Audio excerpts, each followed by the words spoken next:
एक top level का killer अपने हाथ में एक पेनिट्रेटिंग बुलेट उठाता है। फिर वो अपनी कस्टम बनी हुई स्नाइपर राइफल निकालता है, बुलेट को क्लिप में डालता है और राइफल को बिल्डिंग की टेरेस की रेलिंग पर टिकाता है। अब वो 8x की स्कोप से देखता है। 3 किलोमीटर दूर एक राउंड मेटल बॉल उसके टारगेट में आती है। अगले ही पल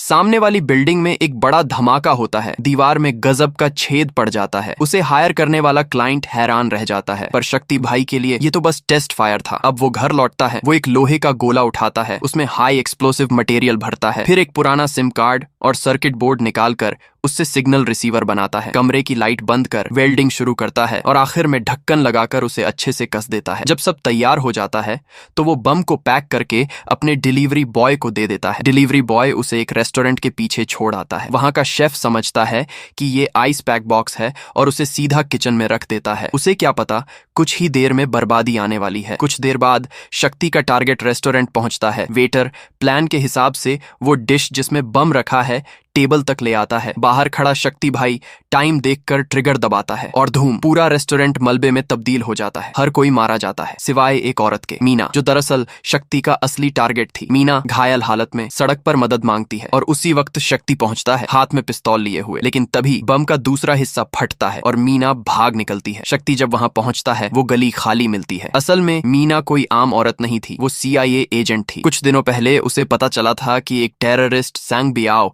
न्यूयॉर्क में है जो बड़ा टेरर अटैक प्लान कर रहा है। वो उसका पीछा कर रही थी, पर सैंग बियाओ ने अपने बॉस से कहा कि उसे खत्म करवा दे और बॉस ने हायर कर लिया शक्ति भाई को। पर मीना के नसीब ने उसे बचा लिया। वो किसी तरह पास के पार्क पहुंचती है जहां उसे अपना सुपीरियर ऑफिसर मिलता है। उसे लगता है अब वो सेफ है, पर उसे क्या पता उसका बॉस भी टेररिस्ट से मिला हुआ है। मीना को जिस रेस्टोरेंट में बुलाया गया था वो लोकेशन भी उसी बॉस ने लीक की थी।